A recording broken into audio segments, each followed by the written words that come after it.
right, joining us now from Iran is Iranian media producer, investigative journalist, and geopolitical analyst Shahbaz Rula Rizvi. Shahbaz was born in Kashmir, but he grew up in Iran. And as a reminder, this interview was recorded right before Iran launched attacks on U.S. bases. So that part of this interview is a little bit behind, but it's still relevant. As you'll find, Shahbaz was quite accurate in his analysis. So please enjoy this interview. Shahbaz, welcome to the show. Thank you so much for joining us. Thank you for inviting me. Yeah, all right. Well, this is tense times, very tense times. I want to start off with asking you some questions about I think the sentiment of the people in Iran right now and what you're seeing on the ground, how people are feeling. The U.S. struck Iran, 3 nuclear sites. No one died.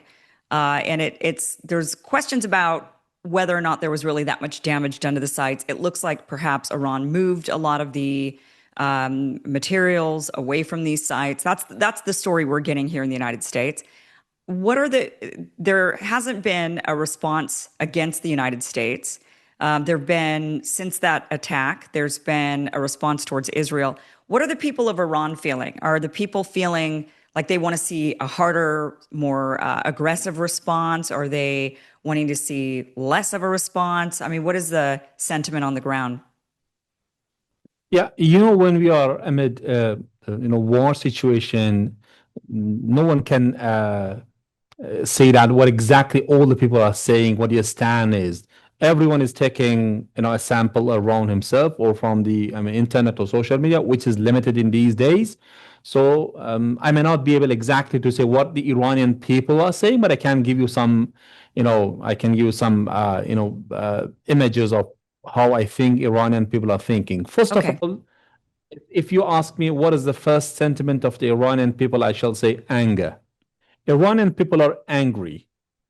You should know that Iran has diversity. There are people with different thinkings, cultural backgrounds. Iran is a country of almost 100 million, so it is in 1.6 million square kilometers spread. So there is a diversity in Iran. Not all the people are thinking like each other.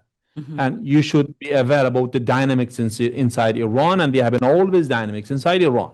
Iran was always at the top of the news channels because something was taking place inside Iran or around Iran.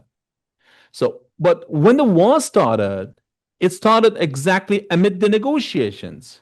Which negotiations? Negotiations after JCPOA. Once Iranians did the negotiations, resulted in JCPOA, and then Trump came and put it aside and totally ignored that deal.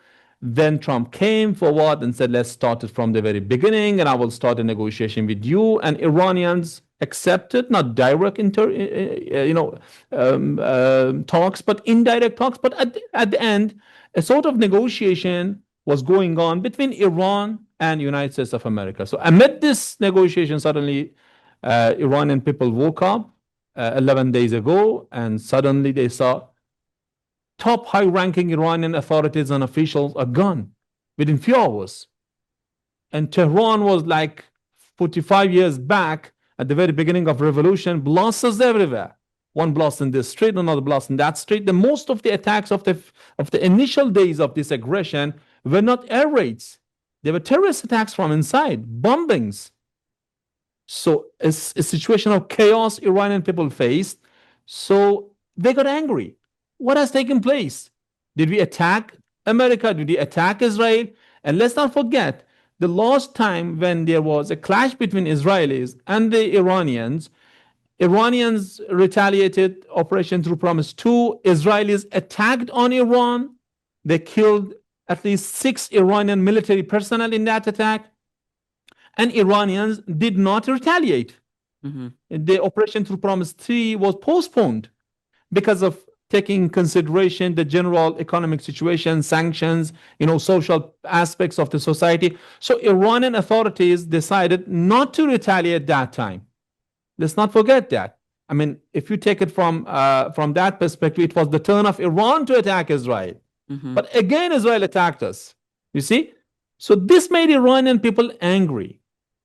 This made them really angry. So that's why I believe And exactly in contradiction to the plannings of because in the first day of war, in the first day of aggression, Bibi made a couple of videos. In both of those videos, he addressed the Iranian people. He was expecting that I will hit Iranian officials, and on the second round, the Iranian people will come to the streets and they will chant for freedom and they will come and topple the government. But that did not take place. Totally vice versa. Even those who had angles with the Iranian ruling system, who Hmm. had criticism, strict criticism to Iran and Iranian situation, those who have been in jail, they all came together. They said, no, this is a foreign invasion and we can't be silent on that. We have to react. For 10 days, Iranian people reacted, supported. This was the general, and because they were angry. So on the 10th day, and exactly one day after the meeting of Iranian Foreign Minister Abbas Araghchi with the European Troika, where he discussed the situation, and of course this meeting was pre-planned before the war, and Iranians met the Europeans, French, British, and German allies, and in Europe. One day after that meeting, that was again about the negotiation. Let's come to a conclusion. Let's think about finding a solution to end this, war. So after one day after that, when exactly Iran started another round of talks, Iran was attacked by America. Yes, of course, no one lost his lives, and yet it's not clear whether photo facilities have been destroyed totally or not, because no one can confirm that. We don't have any report from inside Iran. No one from outside can confirm that. Even the satellite images are not showing anything except a couple of holes over there. No one knows these GBU bombs penetrated up to which depth? I mean, into which depth? I mean, 50 meters, 20 meters, 60 meters. No one knows that. So we can't exactly say. And the facility was evacuated totally, and it was sealed actually. So no one can think about no one can comment about the destruction over there. But what made Iranian more angry was that this was another aggression. Hmm. American B-2 bombers entered the Iranian space and they bombed Iranian facilities. Interestingly, those three facilities, Isfahan, Natanz, and Fordo, were all those facilities that were under the supervision of IAEA. All the Iranian facilities under the supervision of IAEA, those facilities that were hosting the Western spectators coming to Iran, checking them with cameras, with their machines, with all their equipments, they were all under attack. You see, Iranians are telling whenever we are trusting you Westerns, I don't mean you, I'm talking to the politicians. I mean, whenever we Of are course. trusting you, you're attacking us exactly from that trust point. So the feeling of Iranians nowadays is anger. It's my understanding. It's what I'm Right. understanding from the Right. people. So you think that they're rallying together? I mean, this happened in the United States, after, let's say, 9/11. Americans who differ on everything else came together at that time with Exactly. in this one thing. So you think the Iranians are coming together? Um, and there is obviously the Israelis have been talking about regime change. I mean, that's what they're aiming for. They're openly discussing that rather than kind of. We all knew that that was the actual goal, but they weren't really saying it. They were saying, no, it's about the nuclear weapons. Well, the U.S. goes and bombs the nuclear facilities and says, all right, job done. Now this set them back for quite a ways, and Israel is still attacking. Israel is still wanting to see something different. They're wanting a regime change. Are the people of Iran trusting? I mean, you said that this constant like, okay, come to the table, and obviously the Iranians never left the table. Excuse me. Obviously, the Iranians never left the table, and the U.S. is the one and went along with Israel's plans. So, is there a lack of trust now that there can be an agreement? I mean, at this point, I don't know from the Iranian perspective how or why Iran would even come to the table ever again. The first deal was made, it was and followed, and it was the United States that pulled out of that deal. And then the U.S. says to Iran, "Come back to the table." Iran never left Iran never left the deal, and so this back and forth, this constant, come and do a deal with us, and then but we're going to tear up the deal or we're going to bomb you anyway. How could Iran move forward and actually trust that there would, Yeah. I mean, why even do it, I guess is my question. By now, the only reason that Iranians were coming back to the negotiation table, the useless negotiation tables, was the economic pressure on the Iranian people. The system, the government here understands that these sanctions are targeting the people. At the end, the livelihood of the people is affected throughout all these years of sanctions. Mm-hmm. Yes, Iranian people, they have good infrastructure, they have good life standards, and but the economic problems are there.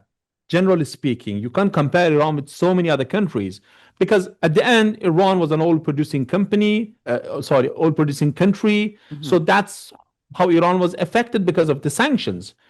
But the point is that up till now, Iranians were returning back in spite of having that, in spite of that lack of trust. Iranians were thinking, let's give another chance to diplomacy. This was always what Iranians did. Even when JCPOA was signed, the Iranian supreme leader was not in favor of that. He himself, is my understanding, my analysis, he was against signing a JCPOA because he was not against the talks and negotiations, but he was against that we can't trust the Westerns. At the end, this was the decision of the people at that time because they elected a government. The government of Dr. Rouhani was elected with this strong signal of we want to make a deal on the nuclear issue. This was the signal of the Iranian people because it came out of the ballot boxes. It came out of the election over there. And Iranian supreme leader accepted. He said, okay, you want to make the deal? Go ahead and make the deal. Although I'm against it, although I don't have the trust, but let's make the deal. Iranians made the deal. Then whatever took place, Iranians again trusted Americans. They don't trust. They say that let's give a chance, another chance. But this time everything is different. Because Iranians were saying that something, if you do not do the negotiations, you will face war. And now Iran faced war amid the negotiations. Yeah. How do you think the people in Iran, for the most part, the majority, feel about the Iranian response to U.S. bombing? Do they want to see a more aggressive response, or do they want to see, or do they think what's happened is enough, or could just go after Israel? At this point, Iran has just gone after Israel. Is that the right response? Like, how are people feeling? What do they want to see? Again, I believe if you make a plebiscite nowadays and ask the Iranian people, do you want to have a nuclear weapon, yes or no? I believe majority of Iranians will say yes to that. Okay. But that is different from what Iranian system is going to decide, because this may be the sentiment of people at a certain point because of the, invasion of war attacks on the Iranian people. About the Americans and the response of Iranians to America, I believe you have to understand what was the goal of America, why America intervened, why it entered the war. Some believe that this was a pre-plan from very beginning. It was a plan by the Americans and the Israelis that Israelis will pave the path by attacking and eliminating the defense layers of Iran so that at the 10th day of the war, the American bombers will come easily and bomb the Fordo and they will turn back. But I don't think that is the case. Most possibly, this is my understanding, what the first response Israelis got from this aggression was when within less than 24 hours, Iranians retaliated by 200 ballistic missiles. Let's not forget, 30 Iranian top-level figures were eliminated in just a couple of hours after the start of the aggression against Iran. Any other nation and country would have, bowed to its knees if facing that situation. But Iran was capable of digesting that attack and replacing the authorities and military personnel and preparing itself for the ballistic missile attack, and it did. 200 ballistic missiles fired at Israel less than 24 hours. That itself was a victory for Iranians. I mean, being capable of, even if Iran was not going to respond to that initial attack in 10 days, that was acceptable because you have lost everything. You have lost the command chain because you don't have your main figure over there anymore. You have lost your head of IRGC, head of the staff, head of the missile program of Iran. You have lost all of them in just few hours. But Iranians retaliated and attacked. It showed how Iran is capable of digesting the attacks on itself and preparing itself for the blow. After that, Israelis were counting on the Iranian people to come to the streets. That did not take place. So then Iranian attacks started in a steady state manner. Every day, Iranians started firing 20 to 30 ballistic missiles targeted in daylight, in midnight, with powerful warheads. That resulted in a different situation inside Israel. For the first time throughout the history of Israel, Israeli people, those who are living over there on those lands, they felt the real sense of war. And because of the geography, because as the Israel is very limited in geography, so every Iranian attack was putting direct effect on all those millions of Israeli people inside Israel. So then Iran continued it for the second day, third day, fourth day, 1 week. The situation inside Israel became really bad. So this is the point I believe that the Israelis were thinking about a way out. And here Trump came in. The aggression of Trump against Iran was actually, from my perspective, a way out. They were thinking that Trump will come, it will attack, and then they will say to the Iranians, okay, stop it. Right. Peace, ceasefire, and Israel will find a way out of this conflict. And here is exactly what Iranian did. Yesterday, early in the morning, when Fordo was attacked at around, I think, 3 a.m. local time, and I'm living in Qom. Fordo is like 35 kilometers far away from my city, from where I'm residing here in Iran. I heard nothing, actually. I heard nothing. I don't know if that dust was in such a way that I should have heard that, or and anyone else. No one heard anything. Maybe because it was deep in the earth that explosion took place inside Earth. I'm not sure about that.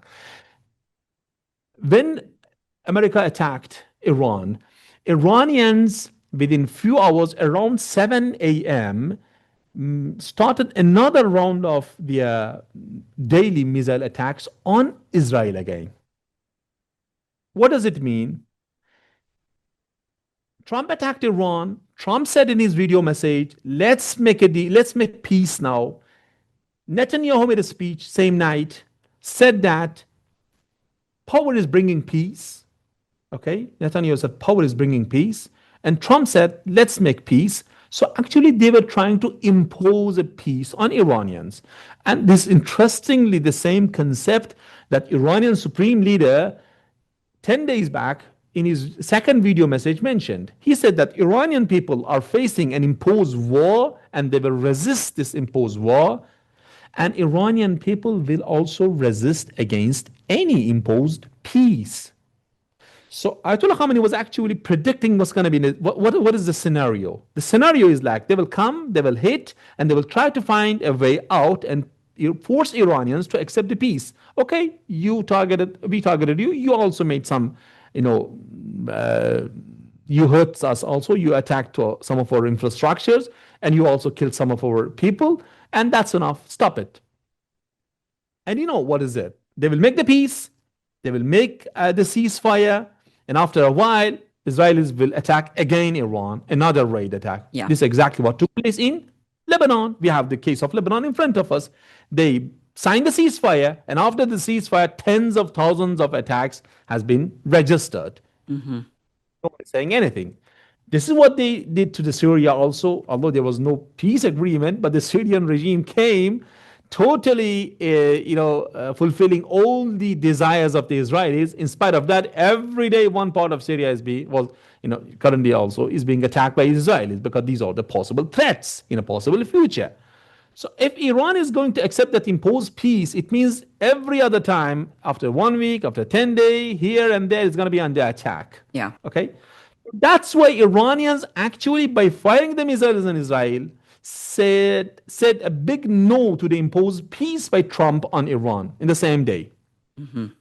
This is regardless of the Iranian possible attack on the American bases at the region.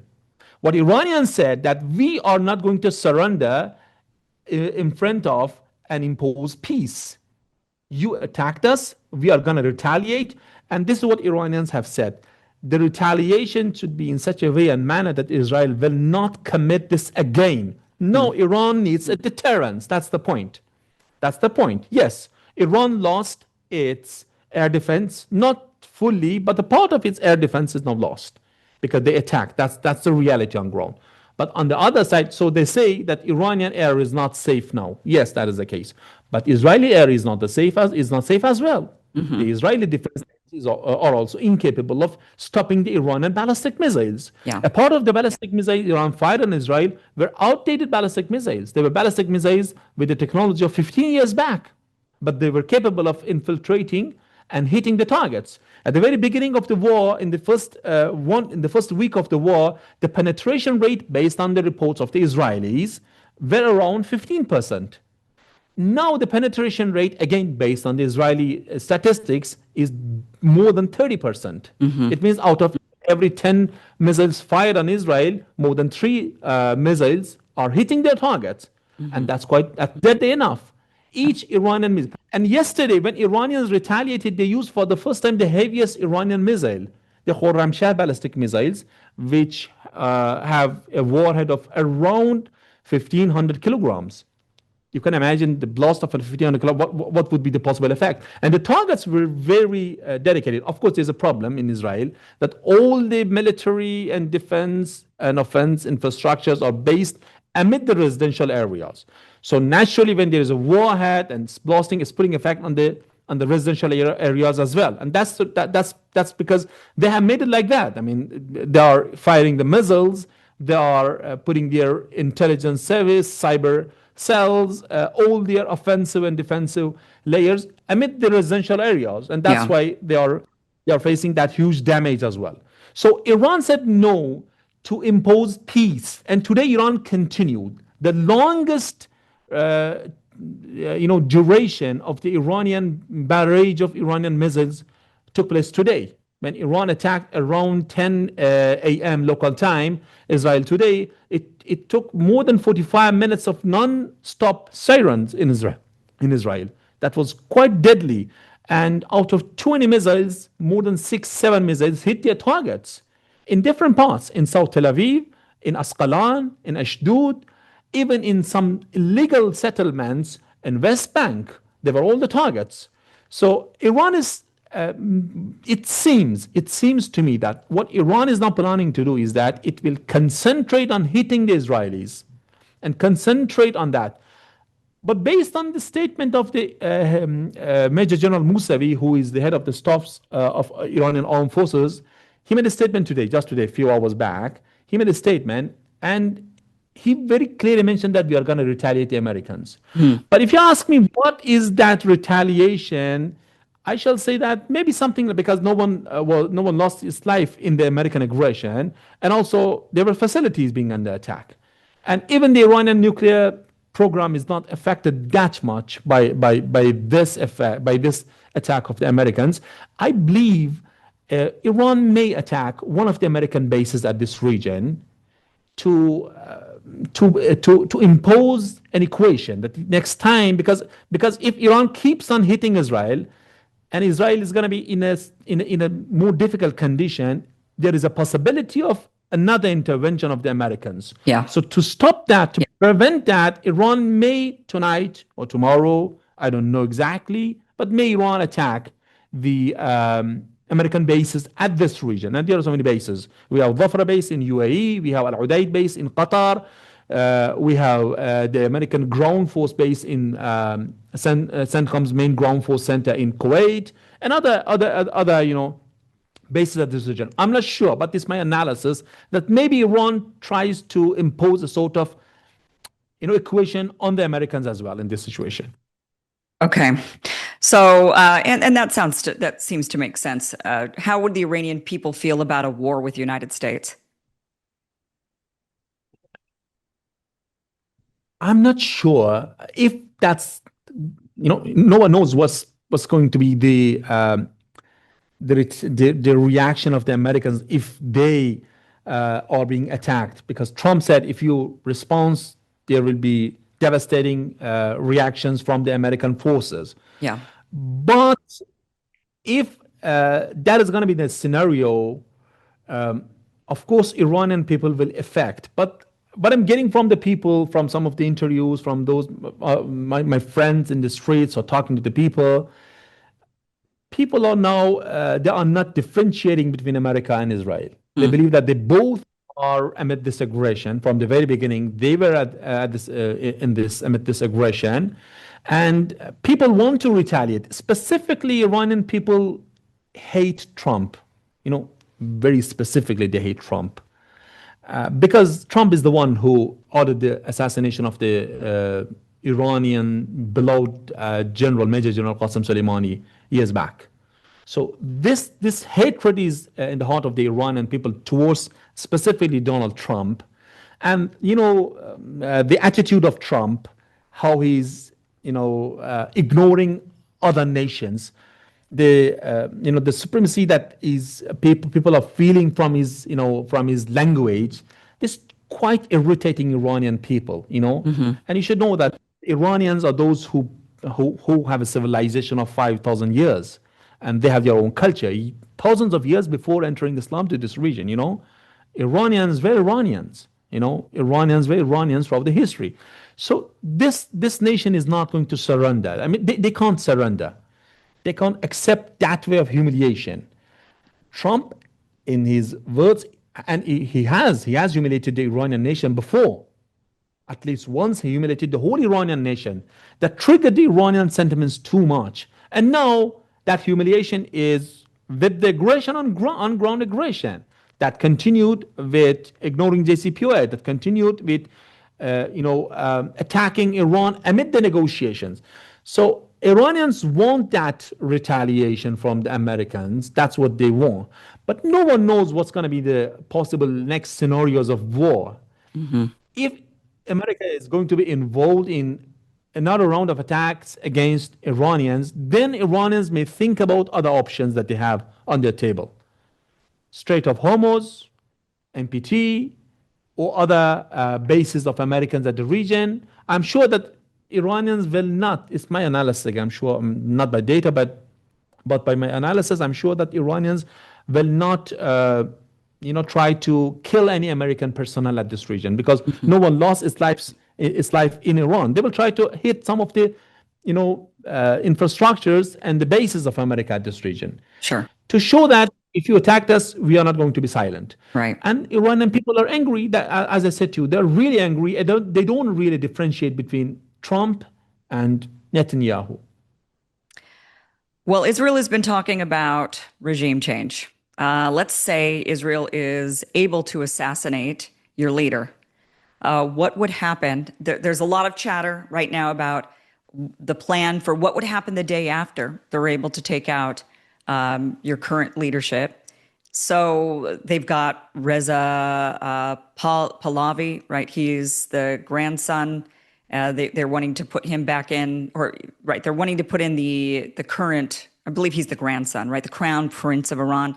There's chatter about putting him back in power in Iran, which I don't think the Iranian people even like him at all. But what do you think would happen the day after if Israel is able to assassinate your current leader? Israel, let's say that clearly, that Israel is great in espionage, in planning, in attacking, in terroring, killing the people across the globe. They have done it. They have done it. They have all done all these evil jobs throughout their history. They killed so many people, and they're expert in killing people. But the point is that they had done a great mistake and miscalculation when they trusted on Pahlavi. I don't know how there are opposition forces in Iran, but why Pahlavi? The guy has the minimum support among the oppositions. And, Iranian oppositions are against each other. Now, throughout the last years, they were trying to make a unification among the opposition forces of Iran and present Pahlavi as a figure. But the guy has no charisma, no background, no knowledge. I mean, he has nothing, actually. He has nothing that he may, even his father, Mohammad Reza. I mean, look, Mohammad Reza was the Iranian king, was the Iranian Shah before the revolution. and he was toppled by the Iranians' Islamic Revolution in 1979. But Muhammad Reza had that sense of nationalism at the end. Of course, he was the one that lost Bahrain. He was the one who lost Bahrain. But at the end, he had some sort of nationalism in him, in himself. But this is not the case with Reza Pahlavi, his son. This is not the case with him. The guy has no national, sense, no sense of nationalism. And that's why he is going to Tel Aviv. He's going. It's really strange how he's acting. And it's really strange how Israelis were deceived by investing on him. Maybe one of the reasons that the followers of Mohammad Reza Pahlavi are very active on Twitter. And maybe they have done their analysis based on the data of Twitter, not on ground real analysis. So this is one of the biggest mistakes. If, God forbid, Iranian supreme leader is gone, first of all, I believe if they were capable of eliminating and attacking the Iranian supreme leader, they have done it years before, days before, weeks before. But they are not capable of that. That's one point. Secondly, they are really afraid of the consequences. Let's not forget, Iranian supreme leader is a political religious figure. He is the top person in the Iranian system. He is a supreme leader, but he is also a religious leader for the Shia Muslims. I can say around 50% of the Shias of the world are his followers. Take it from India to Pakistan, to Iraq, to Azerbaijan, to Lebanon, to East Africa, even in Europe, even in America. He has followers. Ayatollah Khamenei is a religious figure who has followers. Let's not forget, the only thing that is stopping Iran from achieving a nuclear bomb is Ayatollah Khamenei. The only reason that Iran today is not possessing a nuclear bomb is Sayyid Ali Khamenei.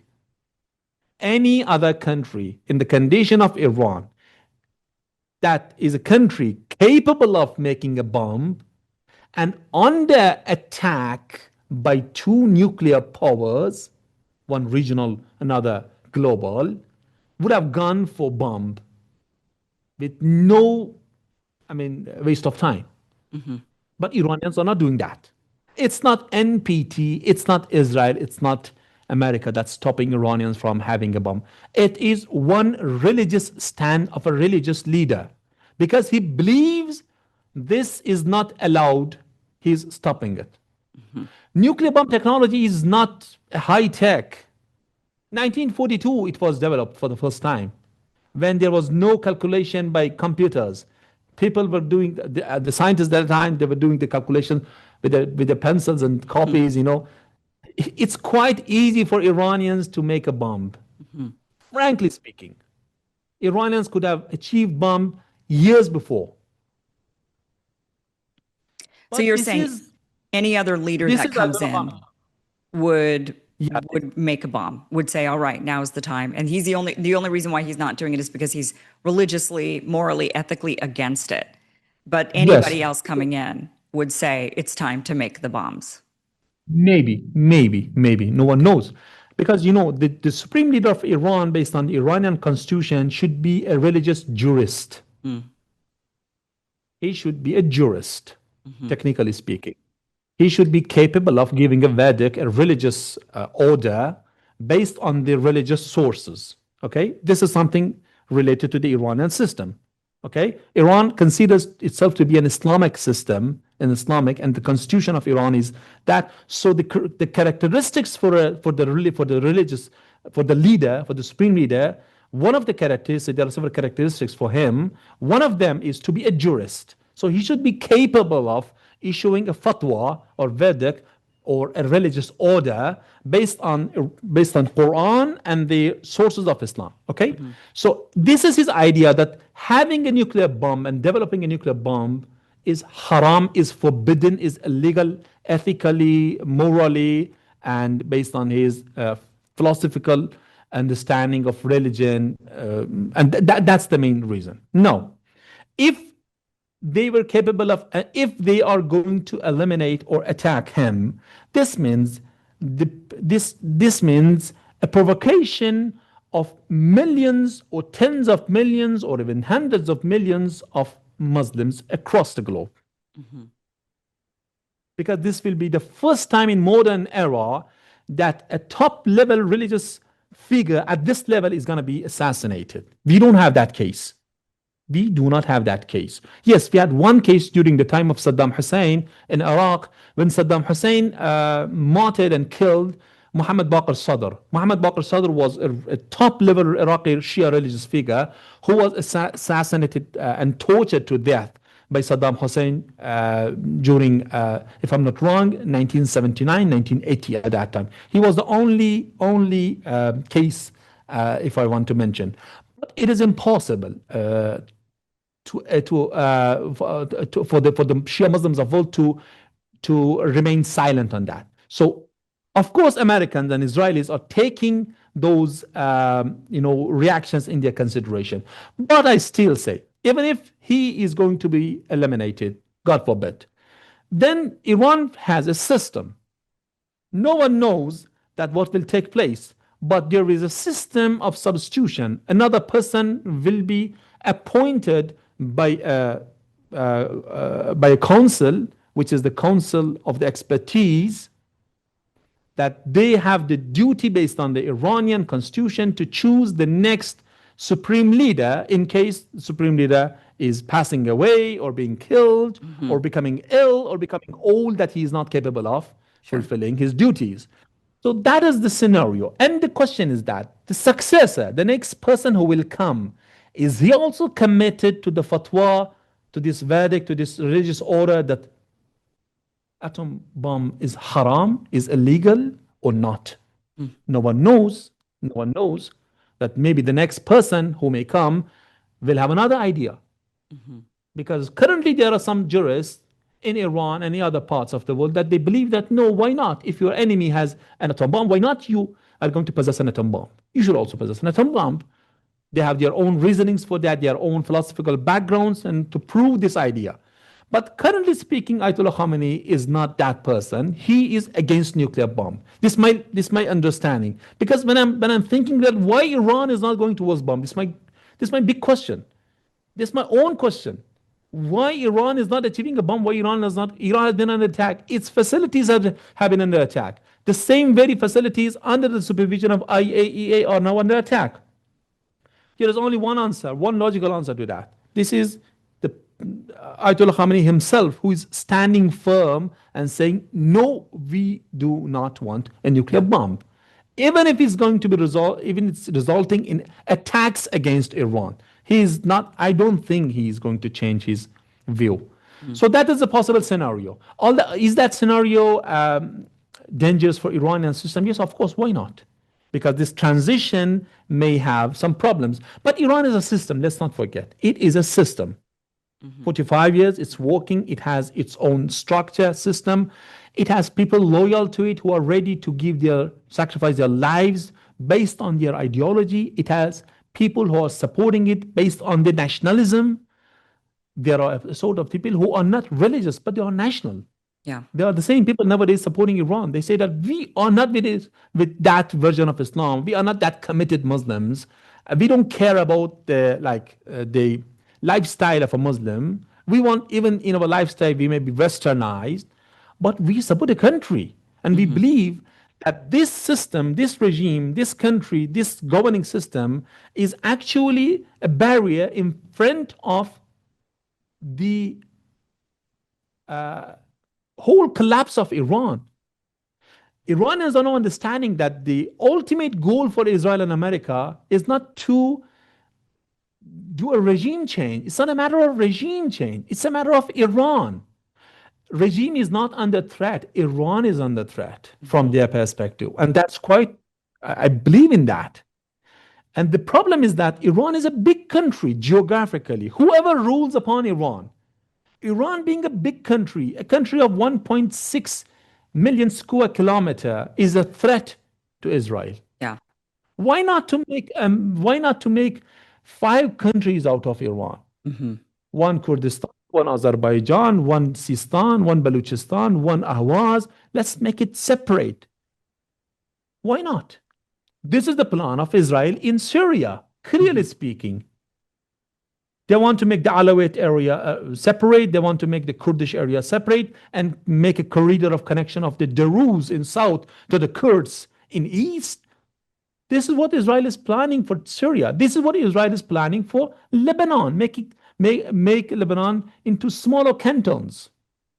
Lebanon is like this. They want to make it smaller. Why not Iran? Of course, Israel is looking after separating Iran from each other, tearing apart Iran. Yeah. And that's the point. That's the point. Typical Iranians, national Iranians who believe in Iran, who want to have Iran as it is today. They are supporting the Iranian system. So many people nowadays are coming to the streets and chanting and supporting and telling that we are not committed to Islam, we are committed to Iran. But we believe that this system, if this system is gone, Iran is gone. Iran is gone. And I also believe in that. I am not that person. I'm a religious person, frankly speaking. I believe in Islam. I believe in Shia Islam. I believe that if Iran is gone, the Shia ideology is gone. This is my understanding. So on the other side, we have some religious people who may not have anything to do with the politics, but they think that no, Iran is a caster that is protecting the Shia Islam in front of the threats Shia Islam is facing amid this region by the rise of the ISIS, what do we call it? I mean, Jabhat Nusra in Syria and other groups in other countries, they are feeling threat. They are feeling to be threatened. So they believe, they support, they come to the campus of Islamic Republic of Iran because they feel that by this they can protect their very existence. We have even Christians at this region who believe that the presence of the Iranian system is a support for the Christian Arabs of the region. I had an interview with a Christian Arab just a couple of days ago from Lebanon. She was very clear telling me that we Christian Arabs have nothing in Syria now. You may have heard about the latest blast of ISIS in one of the churches of Syria. Church of Syria were protected by whom? By the Shia fighters against the Daesh and ISIS fighters. The very Lebanese and Iranian Shia fighters were protecting the churches in Syria, and they are there to protect the churches and the Christians in Lebanon. So even the religious minorities of the region are feeling that their protection is connected to the very existence of the Islamic Republic of Iran. That's how everything is becoming complicated at this region. Yeah. Very interesting. Thank you so much for that explanation. I do have one last question for you, and that is, here in the United States, we hear constantly, if Iran had a nuclear weapon, it would be doomed. We cannot let Iran have a nuclear weapon because they chant death to America, death to Israel. They would nuke, the minute they got this nuclear weapon, they would nuke Israel, they would nuke the United States. It would this is a rogue nation that just absolutely cannot have a nuclear weapon. Otherwise, it will be just death and destruction. What do you think Iran would actually do if Iran started to develop nuclear weapons? Basically speaking, I told you that Iranian current system, the current supreme leader, will not allow to do that. Right. Let's imagine, even if in any case Iran is going to have a nuclear weapon. No, that is not the case. The chanting, the slogan of "Death to America" is very clear. It's a political stand of the Iranian people, because Iranian people are feeling being betrayed, attacked, sanctioned by United States of America. That's why they always chant "Death to America." Death to America for them is death to American imperialistic policies at the region, not to the American people. No, there are so many American people traveling to Iran, and there are vlogs, there are videos, YouTube channels are posting them. Go check all of them. You do not find even a single American citizen traveling to Iran and facing a bad behavior from the Iranians. Even not a single one. From all the people, be them religious, be them with the system, against the system. That is not the Iranian culture. There is something as Iranian culture that most times the Western people are ignoring, and they don't understand that unless they travel to Iran. You should be in Iran to understand Iranian culture. The religion, the concept of religion itself is highly affected by culture. When religion is coming to an area like Iran, when Islam entered in Iran, it got the flavor of the Iranian civilization and Iranian culture. Things changed. Like, for example, in Iran, all the Iranians, be them religious or non-religious, they preserve the Nowruz festival. Nowruz festival has nothing to do with Islam, considering that with Islam. But they preserve Nowruz. Nowruz is something related to the Iranian civilization. So the whole thing is about understanding this colonization and colonial policies. Iranian people are angry with the United States of America because of its policies, and it's not changing. Be them Democrats or the Republicans, all of them are following the same policies against the Iranian people. So when a part of the Iranian nation are chanting death to America and burning the flag of America, that's the only way they can show their anger towards the American policies. America has done regime change in Iran.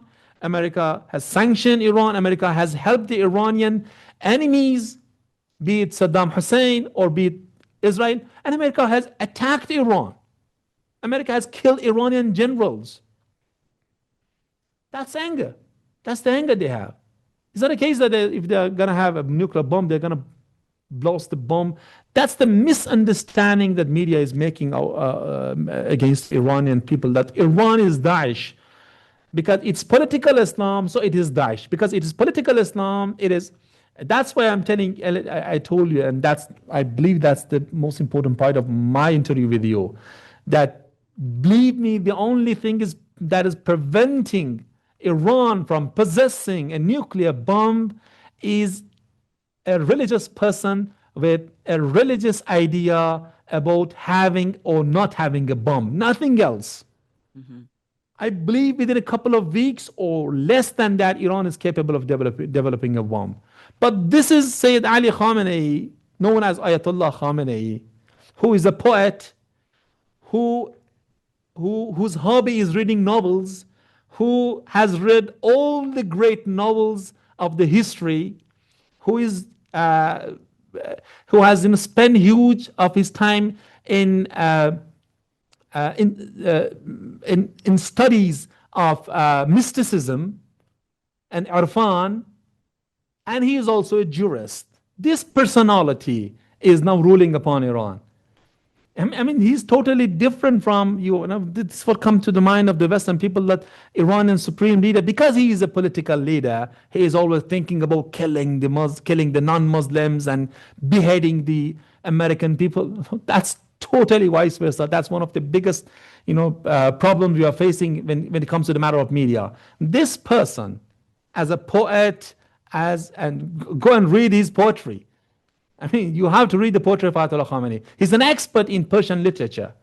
Interestingly, he's very sensitive about Iranian identity. Mm-hmm. You see, he even sometimes is sensitive about using Arabic words instead of Persian words when he's speaking.